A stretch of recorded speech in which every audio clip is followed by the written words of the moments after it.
Okay, so a lot to talk about cycles of history. Now,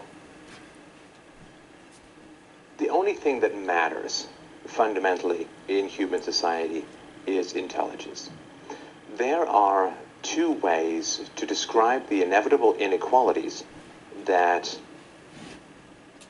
accrue whenever society becomes free. See, when a society is oppressed, when there's, big governments or aristocrats or tyrants and so on, everybody's equal in misery and resentment and terror, and there's not that inequality that provokes that Nietzschean kind of resentment, what Rand used to call the hatred of the good for being the good, the hatred of the competent for being the competent, the hatred of intelligence for being a successful competitor against dumbness. Right? Smart people, in general, outcompete dumbness. Now, there are smart genes in human society, and there are dumb genes, and they're in competition with each other for resources.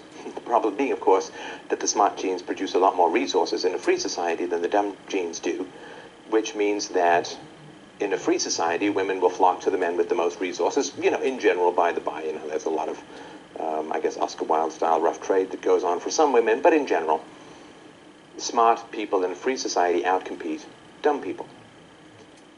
And what happens is, over time, smart people not only outcompete dumb people, but over time, smart people make dumb people redundant, unnecessary. I mean, look at automation. I mean, when you were a farmer back in the day, how many not smart people did you need to wander through your wheat fields with a scythe and a bag to pick up your wheat? Well, you needed a lot. But then you get a combine harvester, and then you get fertilizer, and then you get all other threshing machines, all other kinds of farm machinery, and you invent winter crops like turnips that allow you to use the land year-round, and you just run out of utility for people who aren't that smart. And I'm not talking, I had my series of idiot jobs when I was younger. I cleaned offices, I had a paper route, and I cleaned cars, and I was a waiter, and I worked in a hardware store, and all. I mean, fine, they're fine on your way through to better things. No problem with them whatsoever. But the problem is, of course, that smart people outcompete dumb people. They get more resources than dumb people. And they end up inventing machinery that replaces dumb people. So the dumb genes kind of freak out and panic. And what do? How do they get resources in a society where the smart people get the babes, right? The smart people get more resources, and the smart people have more kids, right? Because as automation replaces less intelligent people will have fewer and fewer kids because they have less and less money. And so freedom, I mean, this is all a little bit of hyperbole, but not a huge amount. I mean, really putting this in exaggerated terms, really get the impact of this. Freedom, economic freedom in particular, the free market capitalism, is like an extinction level event for the dumb genes. You understand? They can't compete, they're replaced, they're being pushed out, crowded out, and smart people, smart men make lots of money, marry smart women, they have smart kids. And lots of them, because in a free market, if you're wealthy, you can afford to have more kids. And the dumb people have fewer opportunities, they have fewer resources, and they have fewer kids.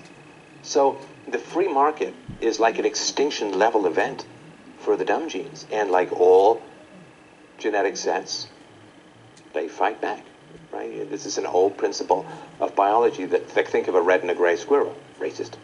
But two subspecies can never inhabit the same geographical area for long because they compete over the same resources, and one will eventually push out the other, one will win against the other.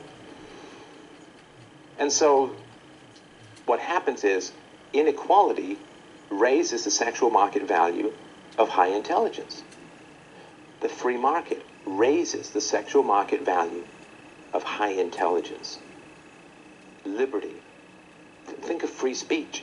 Free speech raises the social impact of the articulate, the prepared, the well-informed, the intelligent, the good debaters, right? They have a disproportionate level of social influence compared to people who are not smart, not articulate, not prepared, lazy, whatever you want to call it. So what do the dumb genes do when faced with the extinction level event of the free market? Now, please understand, I'm not talking about eugenics or anything like that. I'm just talking about the natural tendency of getting resources, having more kids. It's not extinction like we're going to round them up or anything. It's just extinction like over time. There's lower sexual market value, less utility, fewer opportunities. And so in the free market, smart genes win, dumb genes lose over time. So what do they do? Well, I think it's pretty clear what they do, and they're winning for the most part. So what they do is they say, well, what we need, you see, is democracy. Do you understand? What we need is democracy. Now, what democracy does is it no longer differentiates between smart people and dumb people when it comes to influencing state policy.